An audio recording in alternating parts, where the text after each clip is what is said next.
Ketahuilah bahwa ketika kita mengikuti sebuah majelis ilmu, itu sesungguhnya Allah sedang memberikan kepada kita sekian banyak fadilah dan keutamaannya.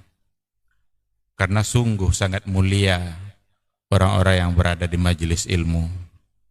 Orang-orang yang berada di majelis ilmu adalah orang-orang yang akan dimudahkan baginya jalan menuju surga Allah. Dalam hadis dikatakan oleh Rasulullah sallallahu alaihi wasallam, "Man salaka tariqan yaltamisu fihi ilman, sahalallahu lahu tariqan ilal jannah." Barang siapa yang menempuh satu jalan di mana tujuannya adalah untuk mendapatkan ilmu, maka Allah akan mudahkan baginya jalan menuju surga. Surga itu Assalamualaikum warahmatullahi wabarakatuh.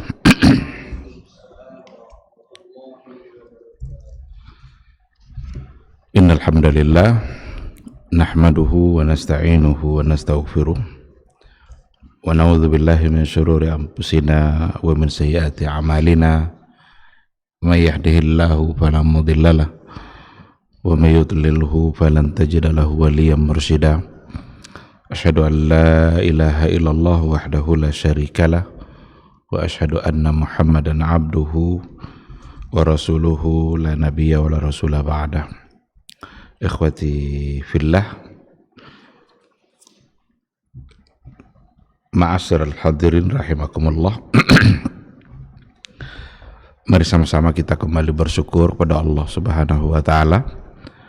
Alhamdulillah, pada pagi yang penuh berkah ini kita kembali dibangunkan oleh Allah Subhanahu wa taala dari tidur kita.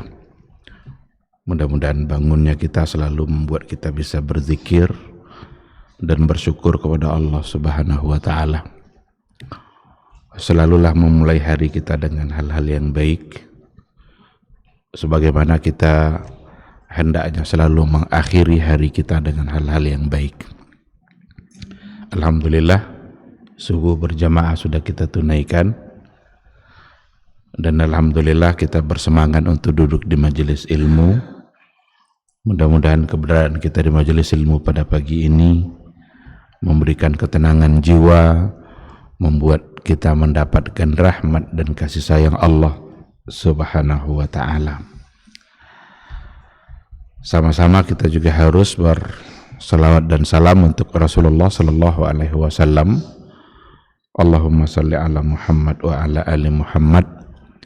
Mudah-mudahan sosok figur yang telah sempurna menyampaikan risalatul Islam itu hendaknya selalu kita tauladani, hendaknya selalu kita jadikan pedoman. Tidak ada panduan hidup selain daripada Rasulullah sallallahu alaihi wasallam. Barang siapa yang berpegang di atas sunnahnya, maka dia akan selamat. Tapi barang siapa yang keluar dari sunnahnya, maka dia akan celaka. Persis sama seperti ajakan Nabi Nuh untuk memasuki kapalnya. Yang masuk ke dalam kapalnya selamat. Yang tidak mau ikut masuk ke dalam kapalnya tenggelam. Mudah-mudahan kita semua senantiasa setia di atas sunnah Rasulullah sallallahu alaihi wasallam, dan mudah-mudahan dengan cara itu insya Allah di akhirat kelak kita bisa mendapatkan syafaat dan pertolongan dari beliau. Amin amin ya rabbal alamin. Ikhwati fillah, ma'asyiral hadirin rahimani Allah wa iyyakum. Kembali pada pagi hari ini kita akan melanjutkan kajian tauhid, dan kita sudah sampai pada al-martabatus tsaniyah, pada martabat atau tingkatan yang kedua dalam agama, itu adalah iman. Dan kita sudah berikan definisinya. Intinya adalah bahwa iman itu secara sederhana dapat kita pahami bahwa sesuatu yang harus diyakini oleh hati dan diucapkan oleh lidah serta diamalkan oleh anggota tubuh dalam kehidupan sehari-hari. Iman itu bisa bertambah dengan ketaatan dan bisa pula berkurang dengan kemaksiatan. 5 poin inilah yang menjadi inti dari iman dalam pandangan Ahlus Sunnah, dalam pandangan ulama salaf.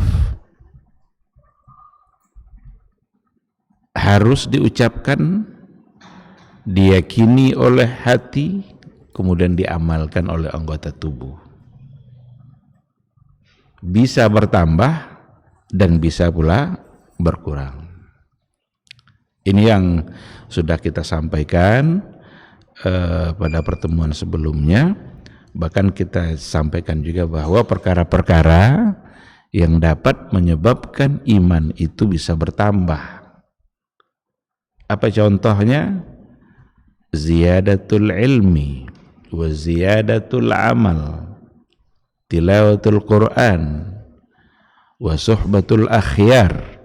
Itu semua adalah cara-cara yang dapat menambah iman kita. Pada saat yang sama juga ada hal-hal yang dapat mengurangi iman kita. Iman seseorang itu dapat berkurang disebabkan oleh beberapa hal pula. Tentu juga adalah yang merupakan lawan dari yang di atas, seperti al-i'rad anit ta'allumi wa dzikri wal jur'ati 'alal ma'asi. Penentangan seseorang atau keberanian seseorang untuk berbuat maksiat itu pasti akan menyebabkan imannya berkurang. Wa taswifu bit taubah, menunda-nunda taubat. Taswif itu dari kata saufa. Saufa itu nantilah gitu, nantilah. Berarti menunda taubat. Kita tidak tahu kapan umur kita berakhir. Kalau seandainya kita tunda, jangan-jangan saat kita mau taubat ternyata Allah sudah mencabut nyawa kita. Wa tarkil wajibat wa adami tawakkis syubuhat, meninggalkan perkara-perkara yang wajib dan tidak berhati-hati dengan yang syubhat. Adam tawakki asyubuhat, tidak berhati-hati dalam hal-hal perkara-perkara yang syubhat. Karena di dalam kehidupan kita ini banyak hal-hal yang syubhat. Bahkan dalam perkara agama pun banyak yang disamar-samarkan. Sesuatu yang salah kadang dipoles ia menjadi indah dan dianggap baik. Sesuatu yang ternyata adalah syirik tapi bisa saja dipoles dengan sesuatu yang dianggap itu sebagai bentuk dari ta'abbud dan ibadah kita kepada Allah, padahal itu adalah sesuatu yang merupakan bagian dari kesyirikan. Ikhwati fillah, semoga iman kita selalu bertambah dan semoga tidak berkurang. Sekarang akan kita coba masuk kepada dalilnya. Apa dalilnya bahwa iman itu harus qaulun bil lisan? Apa pula dalilnya bahwa iman itu harus diyakini pula oleh hati? Apa pula dalilnya bahwa iman itu harus diikutkan dengan amal jawarih? Apa pula dalilnya bahwa iman itu bisa bertambah dan bisa berkurang?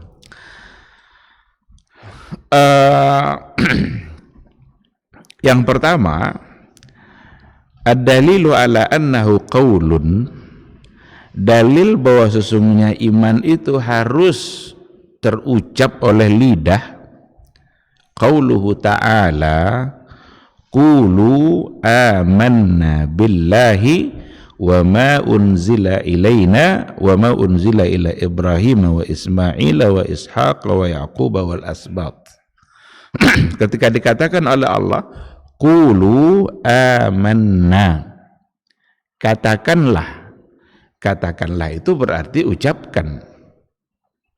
Amanna billah, kami beriman kepada Allah.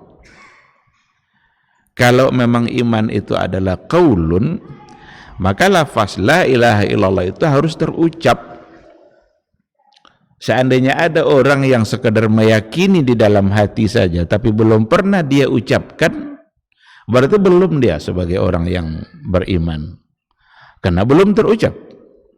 Dan Allah yang langsung mengatakan, qulu amanna billah wa ma unzila ilaina. Katakanlah kami beriman kepada Allah dan beriman juga kepada apa yang telah diturunkan kepada kami, wa ma unzila ila Ibrahim wa Ismail wa Ishaq wa Yaqub wal asbat wa ma utiya Musa wa Isa wa ma utiya an-nabiyyuna min rabbihim la nufarriqu baina ahadin minhum wa nahnu lahu muslimun. Ini adalah perintah untuk menyatakan bahwa kita beriman kepada Allah, beriman kepada apa yang diturunkan kepada Nabi Muhammad sallallahu alaihi wasallam, dalam hal ini adalah Al-Qur'anul Karim, dan juga beriman kepada apa yang diturunkan kepada nabi-nabi yang sebelumnya. Karena setiap nabi itu dia punya sesuatu yang diturunkan dari Allah. Semua nabi itu punya suhubnya.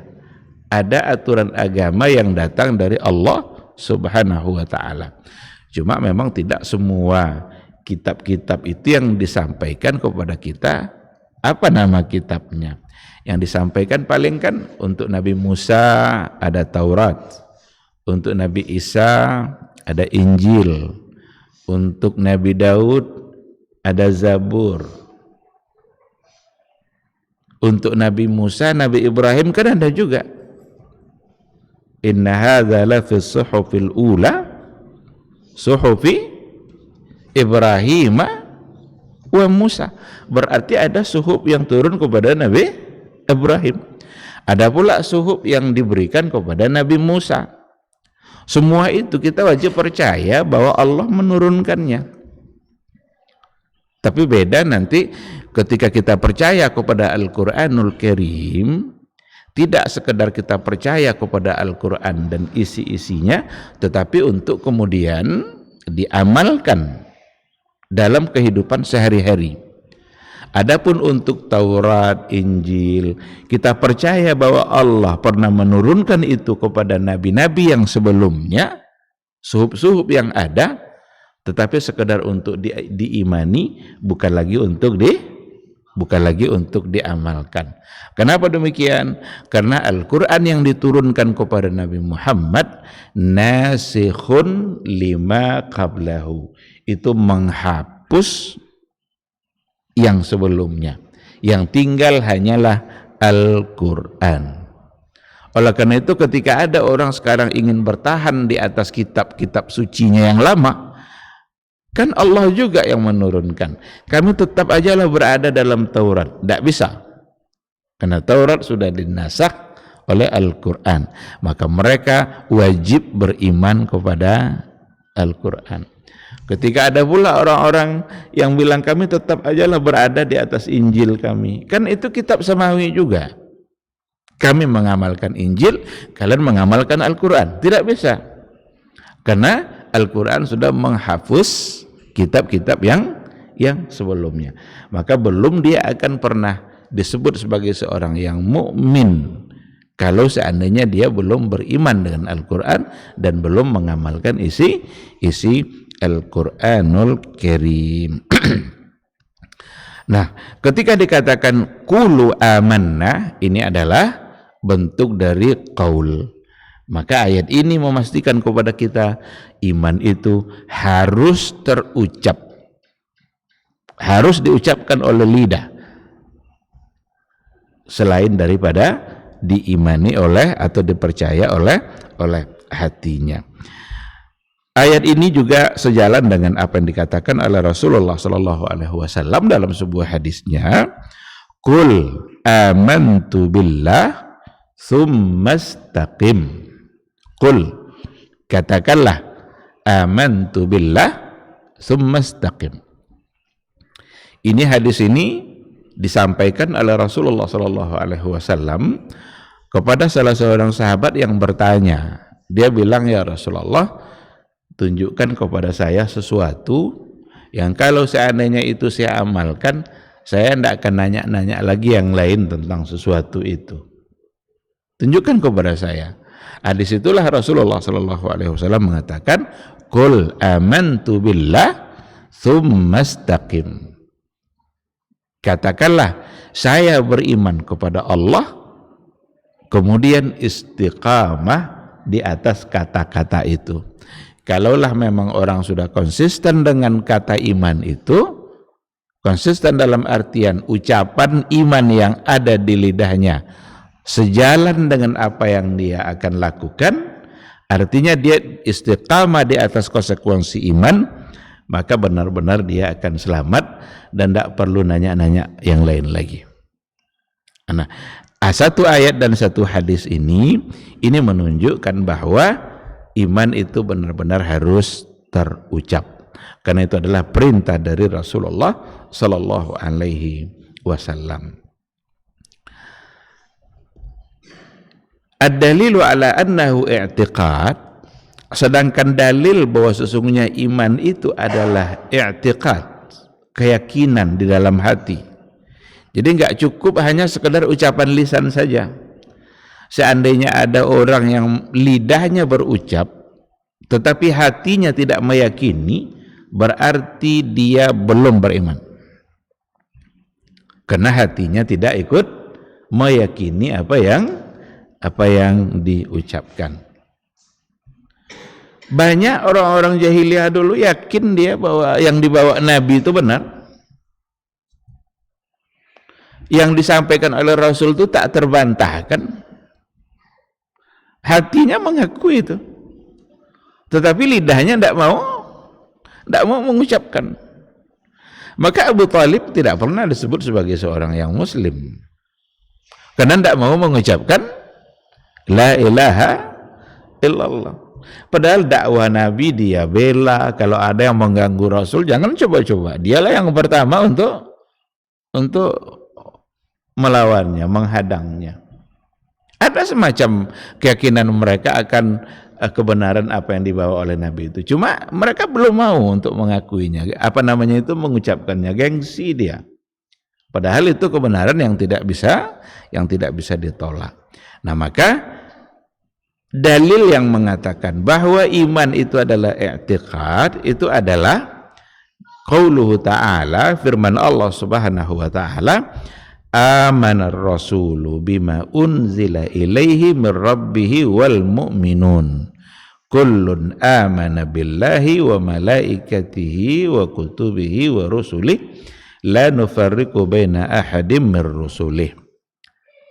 Ini ada dalam surah Al-Baqarah yang barangkali semua kita menghafalnya, karena ini adalah salah satu dari ayat yang dianjurkan oleh Nabi untuk diucapkan setiap kita akan tidur. Dua ayat terakhir dalam Al-Baqarah itu sesuatu yang disunahkan untuk dibaca menjelang kita tidur, selain daripada doa-doa atau zikir-zikir yang lain. Amanar rasulu bima unzila ilaih. Amanah ini yang i'tiqad. Amanah itu meyakini, beriman. Karena iman itu memang adalah sesuatu yang dipercaya, diyakini. Persoalan iman adalah persoalan yang mesti diyakini, bukan persoalan yang mesti juga diakal-akali. Karena kalau persoalan iman diakal-akali, jangan-jangan kita tak yakin. Banyak sekali persoalan agama yang kalau kita kedepankan akal untuk menilainya, mungkin saja akan ditolak. Tapi yang penting di situ adalah diyakini. Itu peristiwa Isra Mi'raj, peristiwa yang terjadi di malam hari sampai Nabi ke Sidratil Muntaha. Dari Masjidil Haram berjalan pula menuju Masjidil Aqsa. Dari Masjidil Aqsa sampai pula ke Sidratil Muntaha. Walaqad ra'ahu nazlatan ukhra inda Sidratil Muntaha. Ini kalau seandainya hanya dinilai pakai akal saja, maka banyak yang menolak. Bahkan ada di antara yang telah berislam, dia lalu kemudian kembali murtad karena tidak percaya dengan cerita yang disampaikan oleh Rasulullah Sallallahu Alaihi Wasallam. Hal-hal yang seperti ini bagian dari iman. berarti harus diyakini. Amanar rasulu bima unzila ilai. Rasul itu percaya, beriman dengan apa yang diturunkan kepadanya dari Rabbnya. Wal mu'minun, dan juga orang-orang beriman tentu saja mereka juga percaya kepada apa yang diturunkan. Kepada apa yang diturunkan berarti maksudnya adalah wahyu. Karena wahyu yang diturunkan dari Allah Subhanahu wa taala kepada Nabi Muhammad sallallahu alaihi wasallam. Oleh karena itu, sebagai orang yang beriman, apapun yang diturunkan oleh Allah, apapun yang terdapat di dalam Al-Qur'anul Karim, maka kita punya kewajiban untuk meyakininya. Tidak boleh sedikit pun kita tidak percaya kepada apa yang telah diturunkan oleh Allah Subhanahu wa ta'ala. Hukumnya kah, hukum-hukum yang ada dalam Al-Quran wajib kita percaya. Kalau seandainya kita sudah tidak percaya, ini nanti akan menjadi bagian dari yang membatalkan iman. Karena di antara yang membatalkan iman itu adalah ketika tidak lagi percaya terhadap hal-hal yang ada di dalam Al-Quran. Menolak kewajiban zakat umpamanya, kita bisa kufur. Maka dulu Abu Bakar As-Siddiq ketika Rasul wafat, itu banyak yang menolak untuk membayar zakat.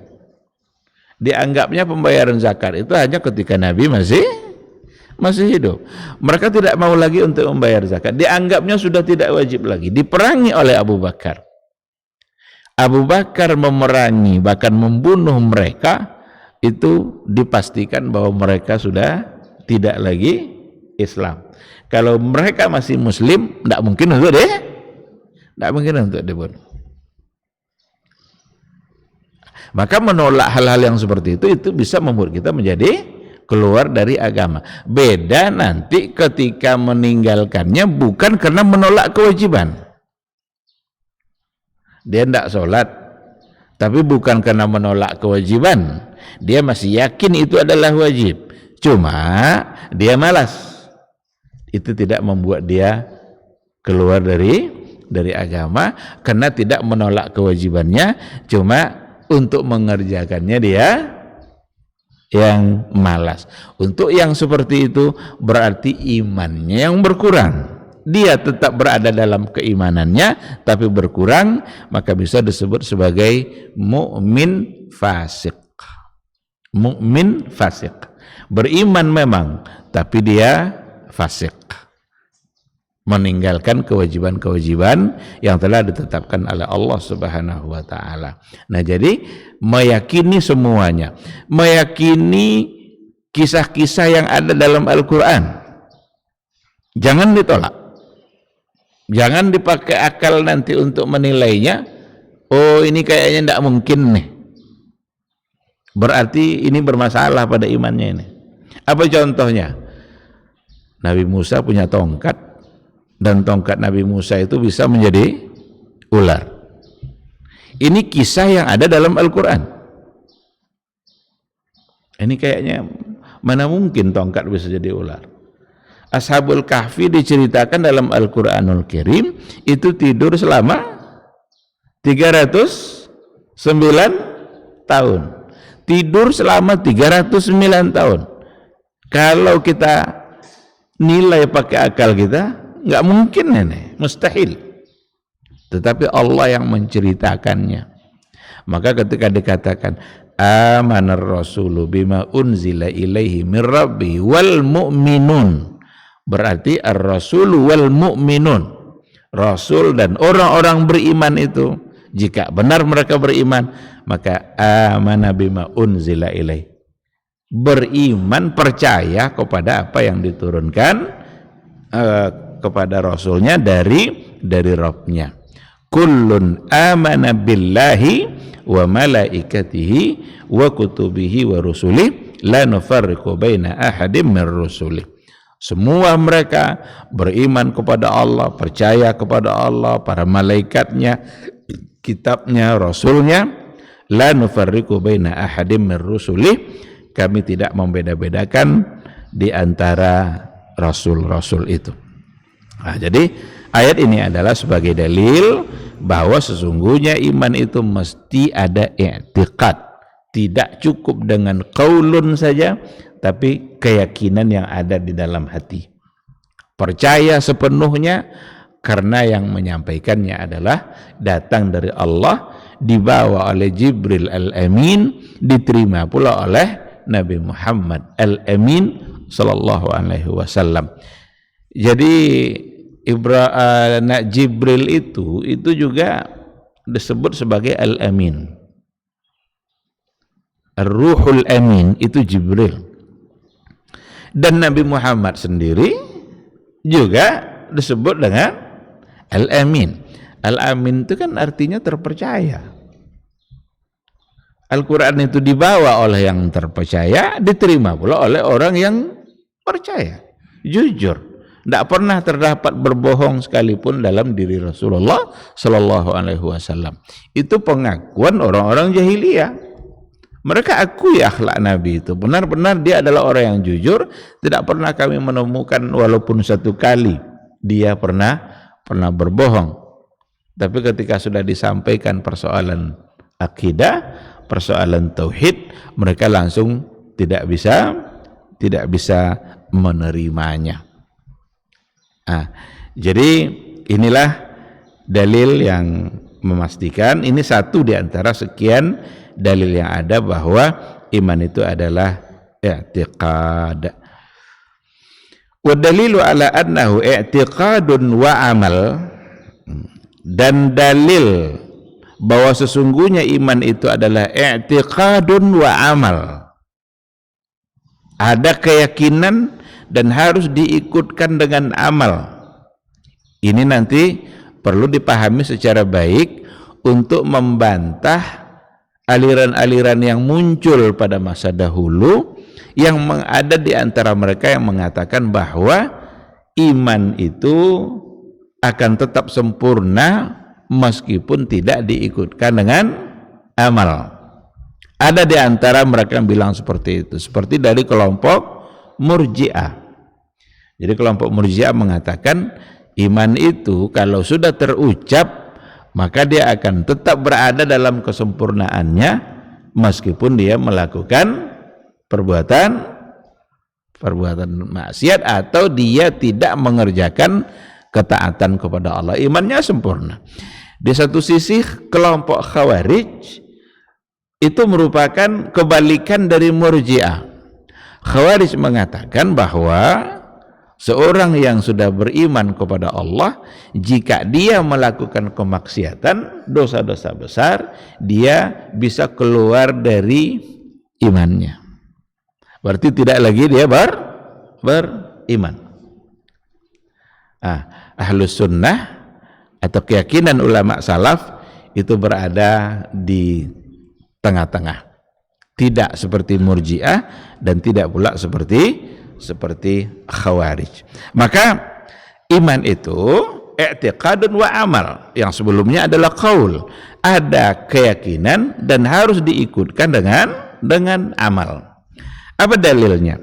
Qauluhu ta'ala, dalilnya adalah firman Allah Subhanahu wa ta'ala, laisal birra an tuwallu wujuhakum qibala al-masyriqi wal maghrib walakinnal birra man amana billahi wal yawmil akhir wal malaikati wal kitabi wan nabiyyina wa atal mala ala hubbihi dzawil qurba wal yatama wal masakin wa ibnas sabil wasailina wa fir riqab wa aqamas shalah wa ataz zakah. Ketika digabung penyebutan al-birra di sini adalah orang beriman lalu kemudian diikutkan dengan amal-amal saleh, itu menggambarkan bahwa sesungguhnya iman itu memang adalah i'tiqad wa amal. Kan dikatakan walakinnal birra man amana billah. Akan tetapi yang albirra itu, kebaikan itu adalah man amana billah. Ini persoalan iman i'tiqad. Orang-orang yang yakin dan percaya kepada Allah, hari akhir, malaikat, kitab-kitabnya dan nabi, wa atal mala ala hubbihi dzawil qurba wal yatama wal masakin, ini adalah amalnya. Jadi iman kepada Allahnya dan hari akhir, malaikat dan seterusnya, itu adalah soal keyakinan. Tetapi kalau memberikan harta kepada orang yang dia kasihi, karib kerabatnya, yatim, miskin, ibnu sabil, orang yang meminta-minta, kemudian aqamas shalah wa ataz zakah, itu semua adalah bentuk dari amal yang akan menjadi bukti bahwa dia beriman kepada Allah Subhanahu wa ta'ala. Jadi dalam ayat ini terhimpun dua hal tadi. Di situ ada i'tiqad dan di situ juga ada amal. Ini satu di antara sekian banyak dalil. Kita kalau lihat dalam Al-Qur'anul Karim, itu banyak disebutkan kata-kata iman itu yang diikutkan dengan amal saleh. Illal ladzina amanu wa amilus salihat. Illalladzina amanu, ketika dikatakan amanu lalu diikutkan dengan wa amilus salihat, itu sesungguhnya adalah menunjukkan atau mengisyaratkan bahwa sesungguhnya iman itu memang harus diikutkan dengan amal. Oleh karena itu, bukti bahwa dia percaya kepada Allah, dia beramal. Bukti bahwa dia percaya kepada Rasul, dia beramal. Dia mengerjakan apa yang diperintahkan oleh Allah dan oleh Rasulullah. Bagaimana mungkin dia dianggap orang yang percaya, beriman kepada Allah, tapi dia tidak mau untuk mengamalkan apa yang diperintahkannya dan tidak mau pula meninggalkan apa yang dilarang. Meninggalkan yang dilarang itu berarti bahwa itu sebagai bukti bahwa dia mentaati Allah dan Rasul yang dia imani. Nah, oleh karena itu tidak boleh dipisah nanti antara keyakinan dengan amal saleh. Kalau sudah tidak lagi beramal, berarti keyakinannya yang sudah pudar. Kalau dia semakin taat dalam bentuk amalannya, berarti itu bukti bahwa imannya semakin meningkat. Tentu saja ini ada dalam Al-Quran dan ada juga dalam hadis Rasulullah Sallallahu Alaihi Wasallam. Ada salah seorang dari utusan Abdul Qais, Rasulullah Sallallahu Alaihi Wasallam bertanya, atadruna mal imanu billahi wahdah azza wa jalla, tahukah kalian apa itu iman kepada Allah? Atadruna mal imanu billahi wahdah, tahu enggak kalian apa yang dimaksud dengan beriman kepada Allah wahdah, hanya kepada Allah saja, berarti tidak boleh ada unsur kesyirikan. Qalu Allahu wa rasuluhu a'lam. Jadi ketika ditanya oleh Rasul seperti itu, mereka menjawab Allahu wa rasuluhu a'lam. Allah dan Rasulnya lah yang lebih tahu. Qala, lalu Nabi mengatakan, Nabi sendiri yang menjawab, syahadatu an la ilaha illallah wa anna muhammadar rasulullah wa iqamus salah wa ita'uz zakah wa siyamu ramadan wa an tu'tu minal maghnami al khumus. Jadi Nabi mengatakan syahadatu an la ilaha illallah, bersaksi bahwa tidak ada ilah selain Allah, tidak ada yang pantas disembah kecuali hanya Allah saja, dan bahwa sesungguhnya Muhammad itu adalah utusan Allah, mendirikan sholat, membayar zakat, puasa Ramadan, wa antu'tu minal maghnami al khumus, diberikan 1/5 untuk Allah dan untuk Rasulnya dari ghanimah, dari harta rampasan perang. Ketika Nabi mengatakan syahadatu alla ilaha illallah, padahal pertanyaannya adalah atadruna mal iman. Kalau kita lihat pada hadis-hadis yang lain, ketika yang ditanya adalah iman, itu persoalan iman kepada Allah, iman kepada Rasul, iman kepada malaikat, dan seterusnya. Jawaban ini sebenarnya adalah untuk Islam.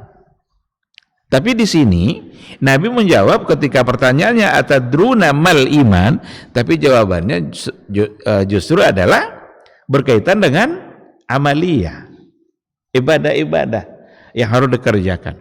Itu menggambarkan bahwa iman itu sesungguhnya adalah harus diikutkan dengan amal saleh. Apa contoh amal salehnya? Inilah yang inti-inti dalam beragama.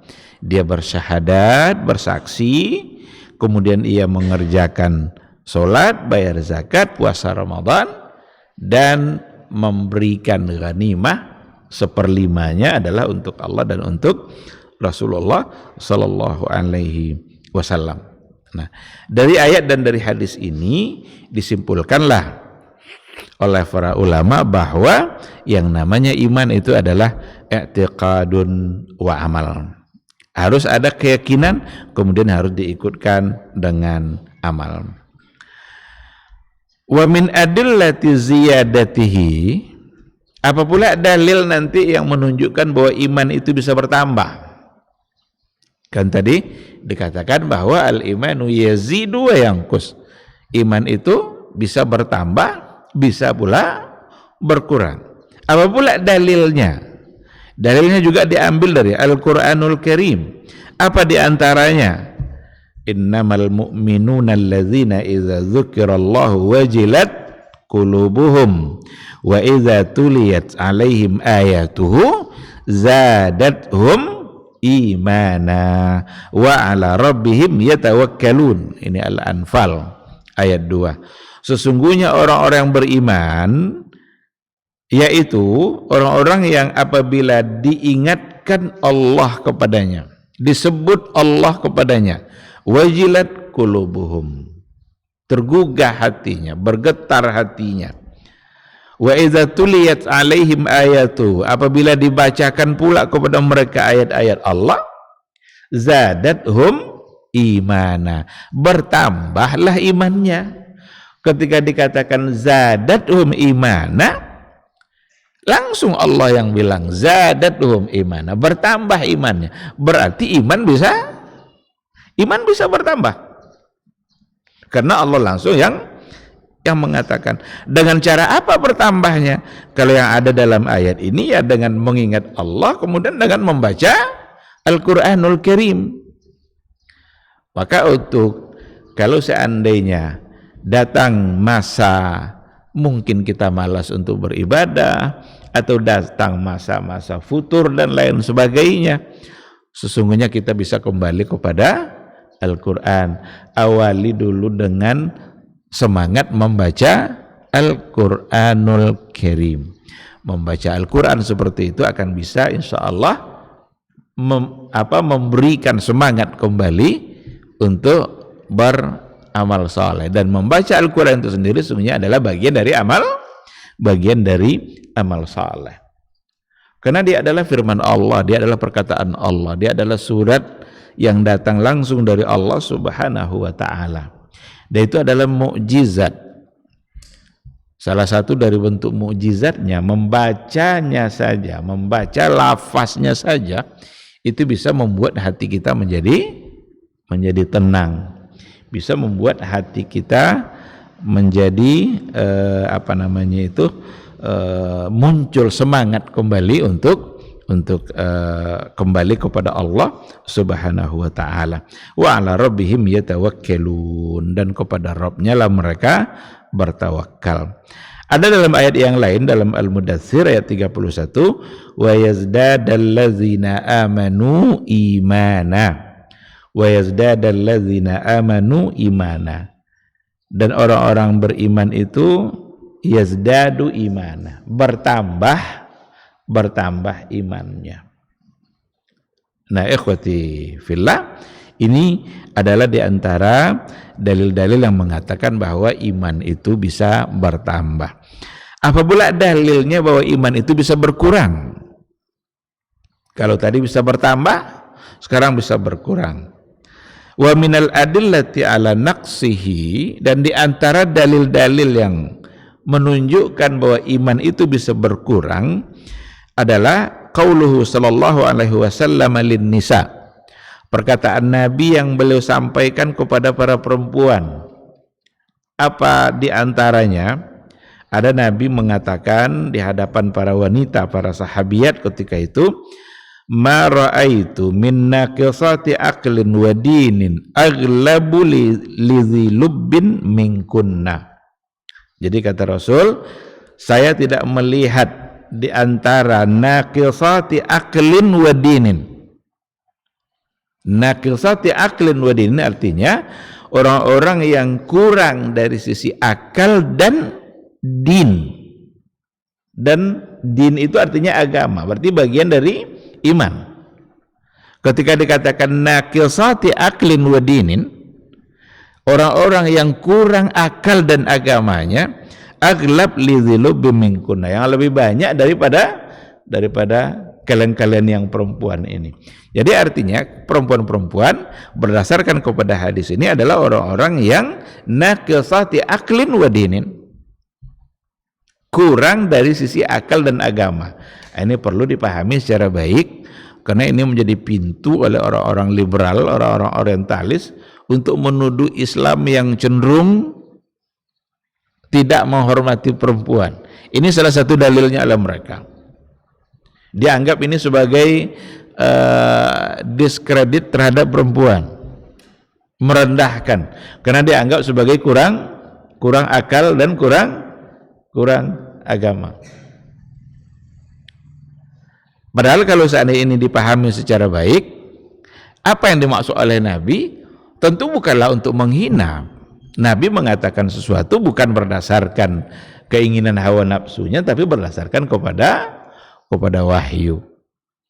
Maka dikatakan kurang dari sisi akal itu seperti persaksian itu, kalau seandainya laki-laki cukup dengan satu orang, tapi kalau perempuan mesti dua. Kenapa mesti dua sementara cukup satu? Inilah nanti diantara yang akan membedakan antara laki-laki dengan perempuan. Perempuan itu lebih sering cenderung dia menggunakan perasaannya. Kalau diminta kesaksiannya lalu yang bermain adalah perasaan, tentu tidak bisa langsung diterima, mesti ada dua baru sejajar dengan yang laki-laki. Nah, sedangkan yang dimaksud dengan kurang dari sisi agama, bukankah wanita itu, kaum perempuan itu, ada saat-saat di mana dia tidak bisa berta'abbud kepada Allah, umpamanya dalam keadaan halangan, dalam keadaan haid, dia tidak bisa sholat, dia tidak bisa puasa, sementara yang laki-laki tetap mengerjakan sholatnya. Maka kurang di sini bukan sebagai bentuk celaan atau merendahkan, tetapi memang fakta-fakta mereka dalam beragama seperti itu. Seandainya mereka haid selama 10 hari, berarti tidak ada sholat, tidak ada ibadah yang lain. Sementara yang laki-laki tetap dalam ibadahnya, karena mereka tidak mengalami hal yang sama. Nah, jadi pahami baik-baik apa yang dikatakan oleh Rasulullah Shallallahu Alaihi Wasallam. Jangan justru malah disalahpahami sehingga muncul tuduhan-tuduhan bahwa syariat Islam ini adalah syariat yang merendahkan perempuan, dianggap mereka kurang akal. Lalu dicarikan fakta, banyak perempuan yang cerdas-cerdas daripada laki-laki. Soalnya bukan dari kecerdasan seperti itu. Ada fakta-fakta yang diatur oleh agama bahwa perempuan itu begini, laki-laki begini. Dan itu kita tidak bisa tolak. Yang salah satunya adalah seperti persaksian 1:2. Kalau laki-laki cukup dengan satu saksi, sedangkan perempuan harus harus dengan 2 orang baru dapat diterima dan dipercaya kesaksiannya. Tapi sekali lagi itu bukanlah untuk merendahkan kaum wanita. Tapi intinya yang ingin kita sampaikan, ketika Nabi mengatakan naqasati aqlin wa dinin, kurang dari sisi agama dan iman, atau akal dan iman, itu menggambarkan bahwa iman itu memang yazidu wa yanqus. Yazid bisa bertambah seperti yang tadi, dan juga ternyata bisa berkurang. Ada lagi hadis yang datang dari Rasulullah sallallahu alaihi wasallam, la yazni zani hina yazni wa huwa mu'min. La yazni zani hina yazni wa huwa mu'min, ai wa huwa kamilul iman bal naqisul iman, fal manfi huna kamalul iman la asluhu. Jadi yang dimaksud oleh hadis ini, tidaklah berzina seseorang yang berzina pada saat dia melakukannya wa huwa mu'min, sementara dia beriman. Artinya orang beriman itu kalau benar-benar beriman, mustahil dia akan melakukan perzinaan.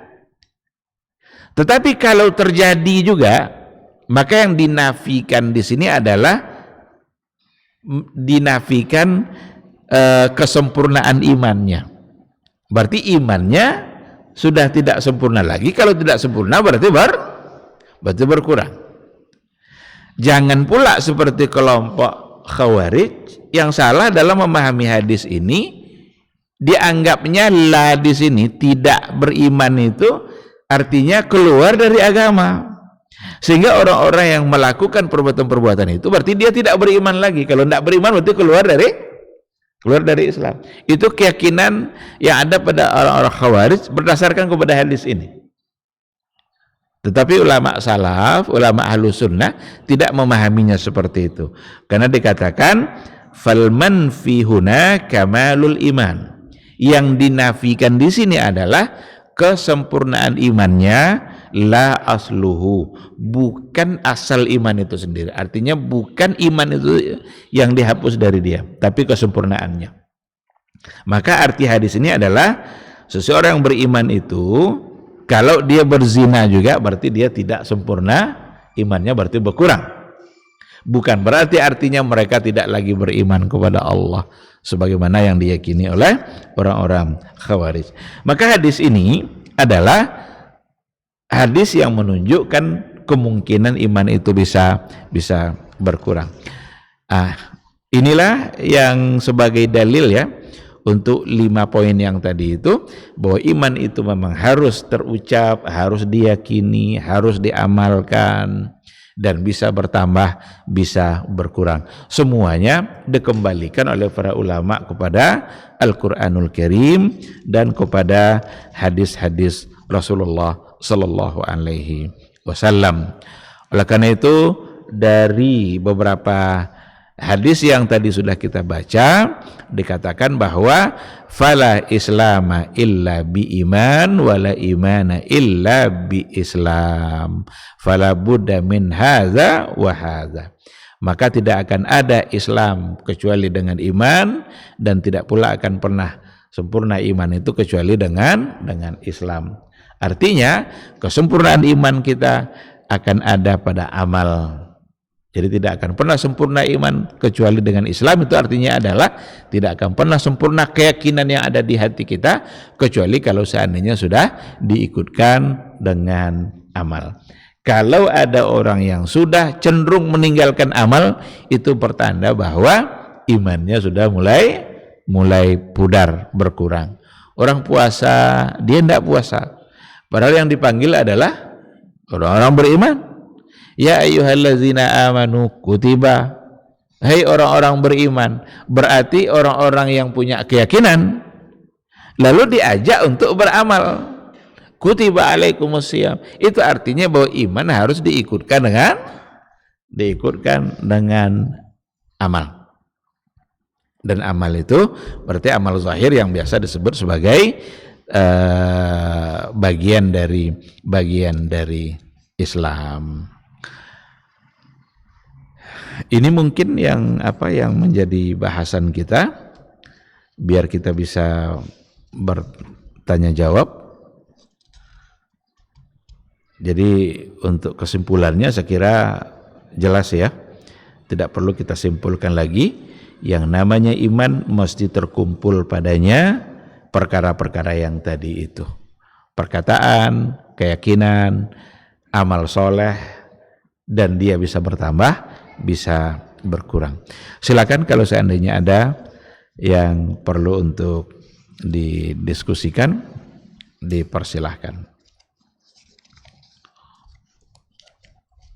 Tafadhal.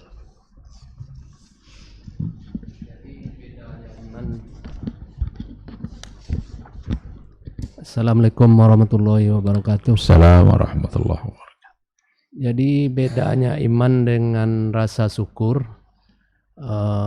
beda tipis lah gitu tuh Ustaz. Kalau rasa syukur kan diucapkan dengan lisan dan diamalkan dengan anggota badan. Mohon penjelasannya Ustaz, itu aja. Iya. Syukur itu bisa dengan lidah dalam bentuk ucapan. Ketika kita mengucapkan alhamdulillah, berarti syukur dengan lidah. Syukur itu bisa dengan hati, dan itu artinya adalah ziyadatul mahabbah, bertambahnya cinta kita kepada yang memberikan nikmat. Maka cinta kita bertambah karena kita diberikan nikmat oleh Allah Subhanahu wa ta'ala. Syukur juga ada yang disebut sebagai syukrul jawarih, syukur yang dilakukan oleh anggota tubuh. Kaki yang kita langkahkan ke rumah Allah, sesungguhnya kaki kita sedang bersyukur.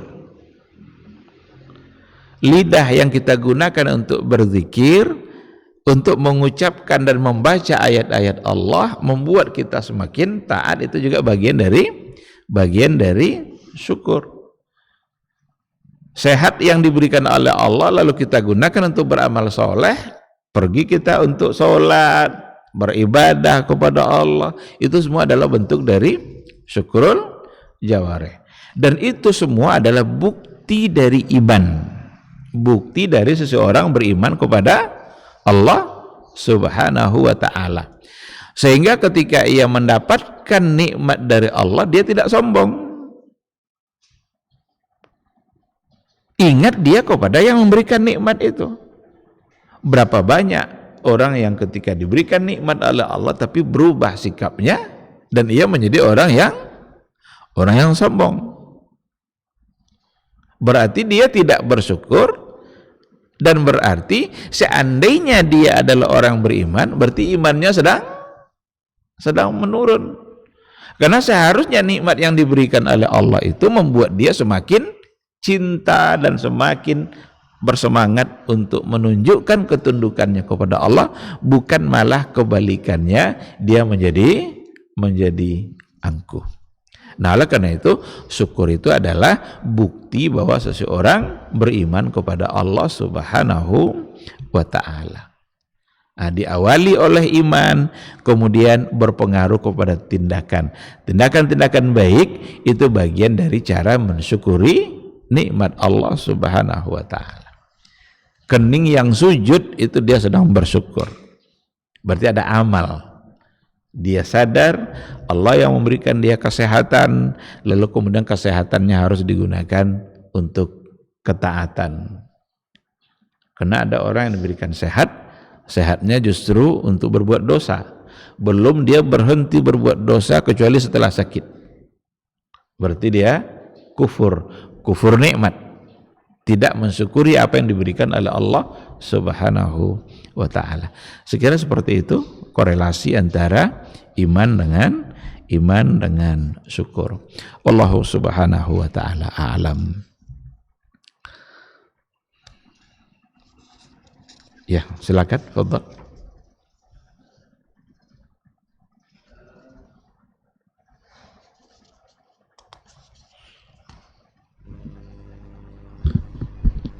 terkait dengan rukun iman ataupun iman kepada Allah. Dalam kehidupan sehari-hari kita kan sholat kan gitu ya, kita bersyahadat gitu. Nah, dalam kehidupan sehari pun kita berzikir, tapi lebih banyaknya misalnya dalam bentuk astagfirullah, kemudian bersolawat kepada Nabi gitu, dan zikir dalam bentuk yang lain. Tetapi dalam bentuk nyatanya untuk dalam bentuk zikir la ilaha illallah itu mungkin lebih kurang daripada yang lain begitu. Nah, jika dihubungkan dengan fitnah kubur nantinya begitu ya. Nah, itu bagaimana gitu? Jika misalnya ya la ilaha illallah zikirnya kita kurang, sementara yang lainnya lebih begitu. Nah, jika dihubungkan dengan fitnah kubur nanti seperti apa itu nanti gitu. Fitnah kubur hubungannya dengan zikir. Iya. Afdalul zikri itu adalah la ilaha illallah. Berarti afdalul zikri, zikir yang paling afdal itu adalah ucapan la ilaha illallah. Ini lafaz tauhid, ini lafaz yang benar-benar membuat kita bisa selamat. Bahkan orang-orang yang kalau seandainya akhir katanya dalam hidup ini adalah la ilaha illallah, maka dia masuk surga. Maka ia menjadi salah satu lafaz zikir yang paling afdal. Tetapi zikir itu ada banyak selain daripada la ilaha illallah. Ada juga kalimatani khafifatani fil lisan thaqilatani fil mizan habibatani indar rahman. Ada dua kalimat sangat mudah diucapkan oleh lidah tapi berat dalam timbangan, dicintai oleh Ar-Rahman, oleh Allah yang Maha Penyayang, Maha Pengasih. Subhanallah subhanallah wa bihamdi, subhanallah Al-Azim, atau subhanallah al-azim, subhanallah wa bihamdi. Itu dua kalimat yang ternyata itu bagian dari zikir yang juga sangat dicintai oleh Allah subhanahu wa ta'ala. Ada lagi zikir dalam bentuk memperbanyak istighfar. Istighfar itu ya kita ucapkan astagfirullah, astagfirullahalazim, atau yang lebih panjang astagfirullahalazim alladzi la ilaha illa hu. Dan zikir-zikir yang lain. Semua itu kita dituntut untuk mengucapkannya, dan itu adalah bagian dari cara membuktikan keyakinan kita. Hati kita meyakini, lalu kemudian lisan kita berucap, berzikir, menyebutnya. Zikir itu ada yang artinya menyebut dan ada artinya mengingat. Kalau langsung terucap berarti menyebut. Tapi ketika tidak diucapkan berarti zikir itu artinya mengingat. Ingat Allah kapan dan dimanapun. Sekarang dalam kamar kecil, boleh tidak kita mengingat Allah? Boleh, harus. Tetapi menyebut tidak boleh. Yang boleh adalah mengingat.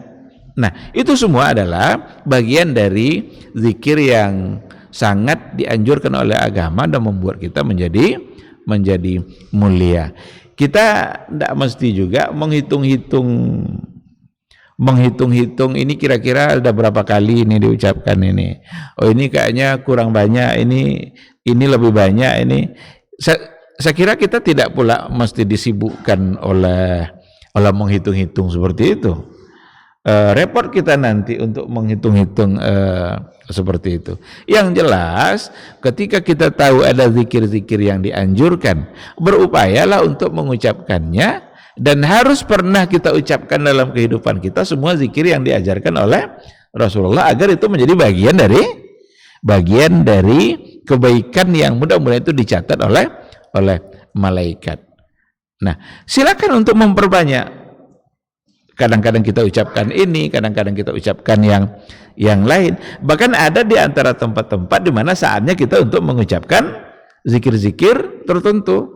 Umpamanya zikir pagi, zikir sore. Itu kan semuanya bukan hanya la ilaha illallah kan, tapi ada bacaan-bacaan yang memang dibaca di waktu sore atau dibaca di waktu pagi. Nah, maka kita tinggal mengamalkannya. Kalau seandainya ada memang diatur waktunya oleh Nabi, maka baca pada waktu yang diatur, itu yang ditentukan. Tapi kalau tidak, berarti bersifat umum dan boleh kita baca kapan dan dimanapun kita berada. Lalu hubungannya dengan fitnah kubur, saya nggak tahu apa sebenarnya yang dimaksud oleh pertanyaan itu. Tapi fitnah kubur itu perlu dipahami. Ada dua istilah yang biasa ada dalam doa kita. Ada azab kubur, ada fitnah kubur. Yang dimaksud dengan fitnah kubur, seperti yang diberikan penjelasan oleh para ulama akidah, itu adalah su'alul malaikah fil qabr. Pertanyaan malaikat yang dalam hal ini adalah mungkar dan nakir.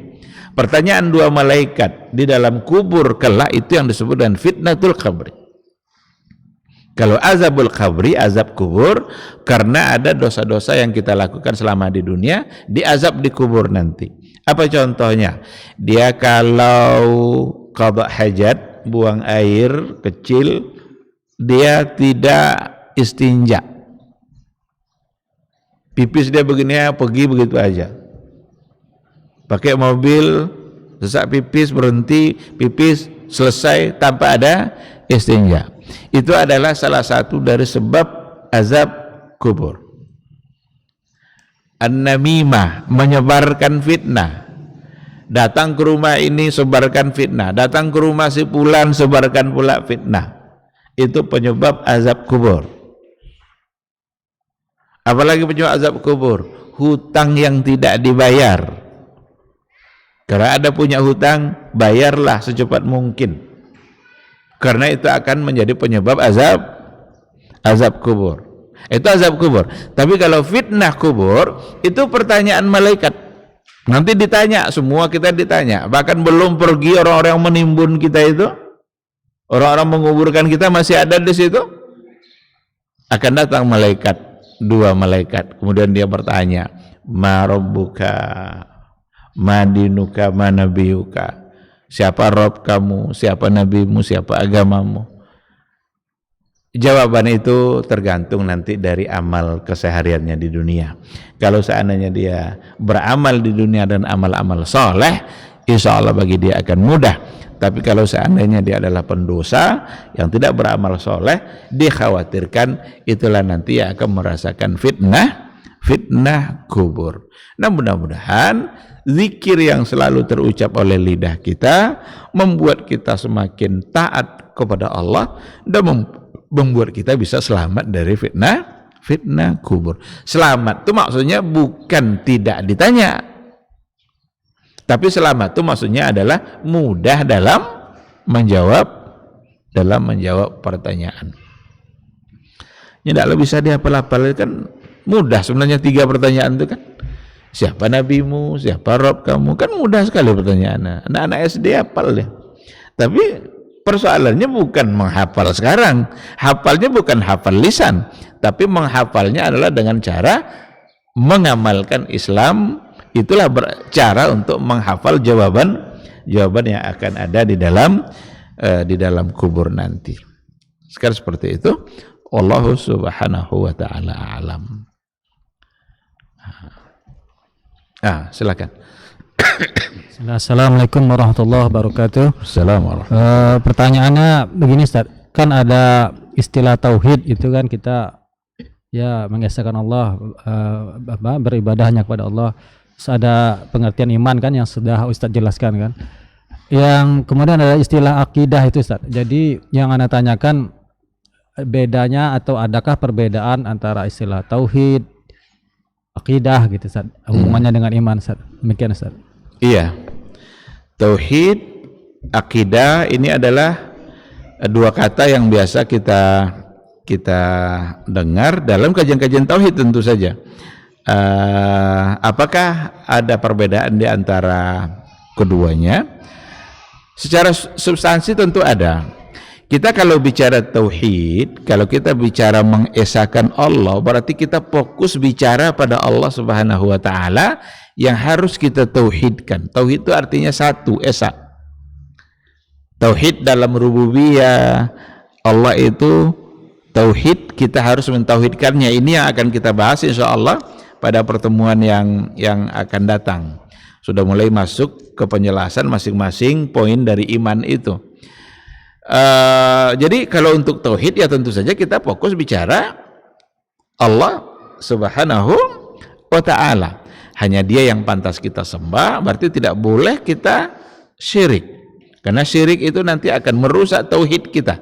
Takkan pernah bertemu antara tauhid dengan syirik. Antara iman dengan syirik itu tidak akan pernah ketemu. Bapak itu betul-betul mantap tauhidnya, tetapi dia pelaku syirik. Itu tidak mungkin tuh. Tidak mungkin terjadi. Karena setiap kali ada syirik pasti sudah merusak iman dan merusak tauhidnya. Sedangkan untuk istilah akidah itu lebih umum. Karena nanti ketika kita bicara malaikat, kita sedang bicara akidah. Ketika kita bicara kita wajib beriman kepada nabi-nabi yang sebelumnya, kita bicara akidah. Tapi kita tidak sedang bicara tauhid dalam artian mengesahkan Allah Subhanahu wa taala. Nah, jadi istilah tauhid itu lebih istilah akidah itu lebih umum, sedangkan kata tauhid secara substansinya memang itu pembicaraan yang fokus pada Allah Subhanahu wa taala. Nah, nanti akan kita bahas setelahnya insyaallah. Ada persoalan rububiyah, ada persoalan uluhiyah, dan ada asma wa sifat yang harus kita tauhidkan. Enggak akan ada orang yang punya kesamaan secara hakikat dengan Allah pada tiga hal tadi itu, pada rububiyah, pada uluhiyah, dan pada asma wa sifat, nama dan sifatnya. Sekarang seperti itu, insyaallah kita bahas nanti lebih jauh pada pertemuan yang akan datang. Terima kasih. Insyaallah. Masih ada? Baik, kalau tidak ada, saya kira kita cukupkan sampai di sini. Mudah-mudahan apa yang kita bahas dapat menjadi ilmu bagi kita. Semoga Allah Subhanahu wa taala selalu membuka pintu hati kita untuk belajar dan selalu memberikan semangat untuk mengamalkan apa yang kita pelajari. Semoga kita semakin taat kepada Allah dan kepada Rasulullah sallallahu alaihi wasallam. Subhanakallahumma bihamdika asyhadu an la ilaha illa anta astaghfiruka wa atubu ilaik. Wassalamualaikum warahmatullahi wabarakatuh.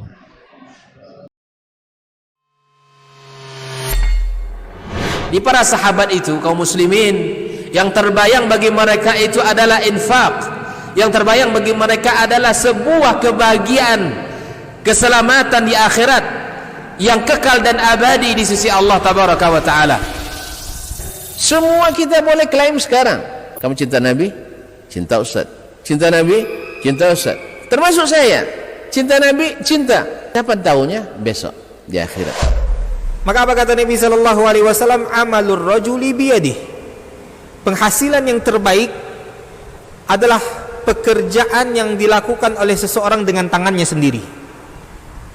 Wa kullu bai'in mabrur, dan setiap jual beli yang mabrur. Ini aktivitas ini membantu saya di akhirat atau akan menyulitkan saya di akhirat? Kalau seandainya perbuatan itu ternyata akan menyulitkan kita di akhirat kelak, tinggalkan perbuatan itu.